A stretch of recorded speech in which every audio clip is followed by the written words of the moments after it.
देखिए बच्चों, अब पार्ट 2 डिटर्मिनेंट के पार्ट 2 में आ गए और ये 7 में क्वेश्चन दिया हुआ है।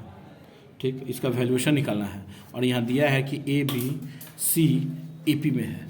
अब इसका वैल्यू निकालना है। ऐसा सिंपल सा आपको 1 मार्क में क्वेश्चन है, लेकिन आपको 5 नंबर में पूछ सकता है और आंसर इसका 0 आता है। वो सिंपली दिख भी रहा है हमको। चलिए हम आपको सॉल्व करके दिखा देते हैं टोटली कि कैसे 0 आएगा। देखिए यहाँ पर 3 आई कितना हुआ 4, तो इसका डबल कर दीजिएगा तो 2 दूनी 4 आ जाएगा। फिर 4 आ 2 6, इसका डबल कर दीजिएगा तो 2x 3 दूनी 6। चलिए ये आपका क्या हुआ C1, ये आपका C2, ये आपका C3। यानी C1 में हम क्या करेंगे, देखिएगा ध्यान से, C1 और C3 को जोड़ो और 2 C2 करो, आपका आंसर सिंपल आ जाएगा। क्या बोले हैं, C1 और C1 में क्या करना है, C1 और C2 को जोड़। देखो C1 है x+1 और फिर आपका C3 क्या है x+3। क्या बोले हैं, सिंपल C1 और C3 को जोड़ो। देखो C1 और C3, C1 C3 इन दोनों को जोड़ दिए, फिर माइनस कीजिए, फिर 2 लगाइए, फिर C2 का वैल्यू देखिए x+2, ऐसे कीजिए, सिंपल देखते रहिएगा। C1 C2 फिर में 200 गुना, फिर आगे बढ़िए। अब इसी तरह बगल वाला पेज में देखिए x+2, फिर देखिए ये C1 और नीचे वाला C3, x+4, मल्टी कितना से करना है 2, फिर x+3, सॉरी यहाँ फिर देखिए, फिर थर्ड वाला में देखिए x+a, x+c, फिर क्या बचा भैया -2x+b। फिर लाइन यहाँ खींच दीजिए अपना।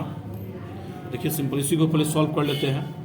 देखिए अब क्या है जोड़िए, तो x कितना हुआ 2x, a का 3 कितना हुआ 4, अब मान कीजिए 2x कितना हुआ 2 दूनी 4।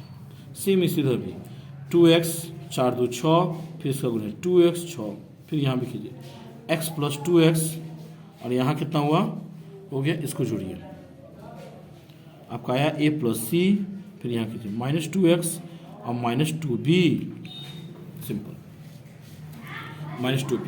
अब यहाँ देखिए 2x से 2x कट गया, 4 से 4 कट गया, 2x से 2x कट गया, 6 से 6 कट गया, 2x से 2x कट गया, यानी यहाँ बचा आपका 0, यहाँ बचा आपका 0 और यहाँ बचा आपका क्या a+c -2b।